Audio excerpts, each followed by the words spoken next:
Start. ये आप जो दर्शन कर रहे हैं वो सामने बैठी है, वो अनसुईया मैया है, श्री महासती अनसुईया माता जी। बोलिए श्री महासती अनसुईया माता की जय। ये मैया की तपोभूमि है। मैया ने और उनके पतिदेव अत्रि ऋषि ने यहाँ तपस्या की थी और अपने तप के बल से विश्व के कर्ता हर्ता तीन देव ब्रह्मा विष्णु और महेश को जो छोटे छोटे बालक बना दिए थे, यही स्थान है। बाल स्वरूप में ईश्वर ब्रह्मा जी है, के सामने विष्णु भगवान है, ऊपर महादेव जी है। अद्भुत। ये सब नर्मदा जी बह रहे हैं, पीछे इरंडी खाड़ी है। नर्मदा यहाँ उत्तर तटे इरंडी संगम है। यहाँ अत्रि ऋषि और उनके अनसुईया मैया ने यहाँ तपस्या की थी, बराबर है जी। ये तपोभूमि है और अपने तप के बल से तीन देव को जो छोटे छोटे बालक बना दिए थे, और स्वर्गलोक की तीन माताएं लक्ष्मी जी, सावित्री जी और पार्वती जी का जो सतीत्व का अभिमान हो गया था, वो गर्वखंडन हुआ था, वो यहाँ हुआ था। जी जी। और तीन माताओं ने अनसुईया मैया को महासती का जो बिरुद दिया, वो यहाँ दिया था, बराबर है। मैया का मूल स्थान मतलब लेडीज लोगों का मूल स्थान मैका नहीं होता है, ससुराल होता है। मैया का ससुराल चित्रकूट में जब रामचंद्र जी और सीता माता जी और लक्ष्मण जी वनवास जा रहे थे जी, तब अत्रि आश्रम पे उन्होंने निवास किया था, बराबर विश्राम किया था, ऐसा रामायण में भी उल्लेख है जी।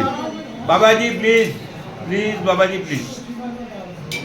तो अनसुईया मैया ने सीता मैया को जो अमर वस्त्र दिया था, अतिथि धर्म समझाया था और पतिव्रता धर्म का जो उपदेश दिया था, वो चित्रकूट में। मैया का मैका हमारे गुजरात में है सिद्धपुर। सिद्धपुर पाटन जो बोलते हैं, सिद्धपुर में बिंदु सरोवर है, बिंदु सरोवर पे कपिल आश्रम है, वो मैया का मैका है। कपिल मुनि माता जी के भाई का नाम है, अत्रि ऋषि माता जी के पतिदेव, करदम देव ऋषि माता जी के पिताजी का नाम और देवहूति माता जी की माता का नाम। और जब तीन देव यहाँ से अंतर्ध्यान हो रहे थे, अब मतलब अपनी लीला पूर्ण करके अपने अपने स्थान में स्वर्गलोक में वापस जा रहे थे, तब मैया से वचन लिया कि ये तो हमें आपने अपने तप के बल से अपने बच्चे बना दिए, अब हमारी इच्छा आपकी कुख से जन्म लेने की है, उदर से जन्म लेने की है। तो माता जी यहाँ से अंतर्ध्यान हो के महाराष्ट्र में माहुरगढ़ में गए और वहाँ से वहाँ तीन देवों की मनोकामना पूर्ण की। माहुरगढ़ जो दत्तात्रेय भगवान का जन्म स्थान बोला जाता है, जन्म स्थान। ये जो पीछे एरंडी खाड़ी है उसका महत्व ऐसा है, वो ऐसे आगे आके ये दोनों मंदिर के पीछे से मैया को मिलती है।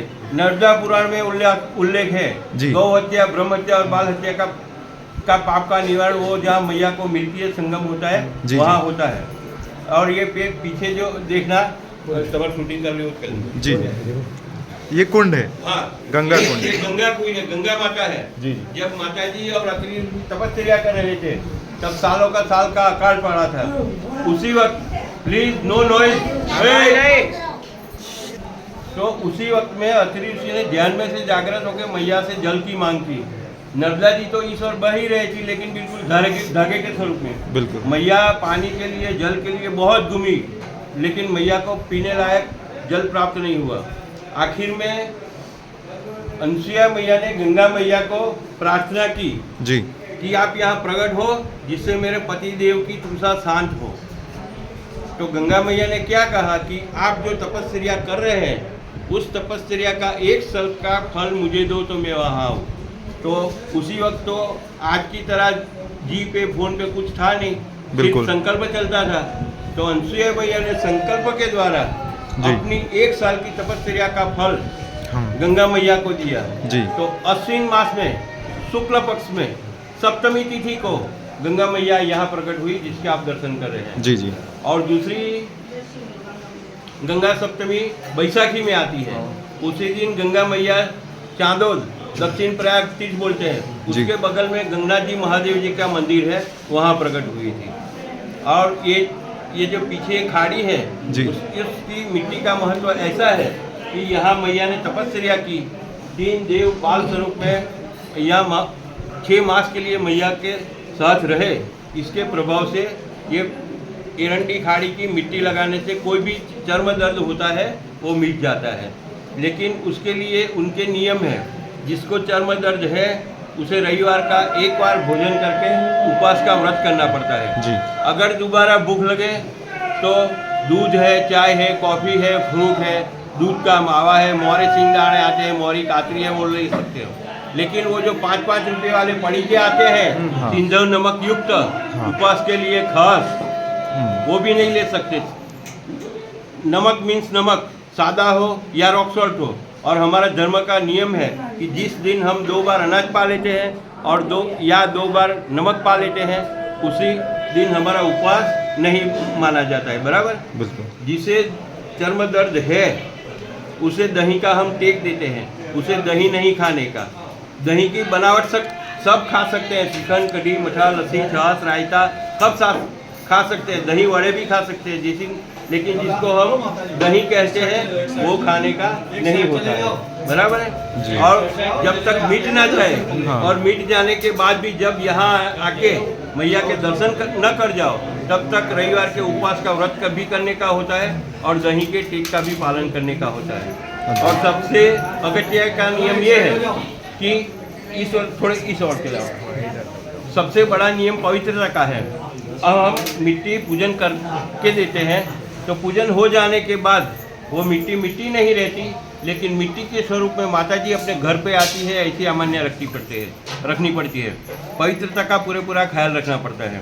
उसके ऊपर लेडीज लोगों को हर महीने जो मासिक कटकाव आता है, मृत्यु होता है तो मृत्यु सूचक लगता है, वृद्धि होता है तो वृद्धि सूचक लगता है, उसका छाया दोष नहीं होना चाहिए। और बाद में मिट्टी लगाने की कैसी, मिट्टी कुछ है और ले जा रहे हो तो उसे घर जाके डिब्बे में भर के अपने देवस्थान में रख देने का, देवस्थान में रखने का, जिससे पवित्र का पूरा ख्याल रहे।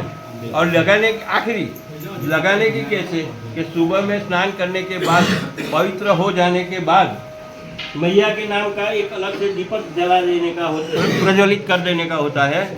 बाद में ज़रूरत के मुताबिक जल लेने का और उसमें इतना ही चने के दाने जितना मिट्टी इसमें डाल देने की और घुल देने का और पानी लगाने का, वही पानी लगाने का है।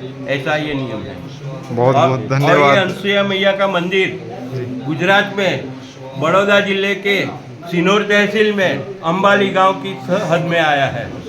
जय। और अगर आपको ज़रूरत है तो मैं एडवोकेट आरती जोशी बोल रहा हूँ और मेरा फ़ोन नंबर भी किसी को नोट करना है जी जी तो बोल नोट दीजिए, कर सकते हैं। जल्दी बोल दीजिए आप।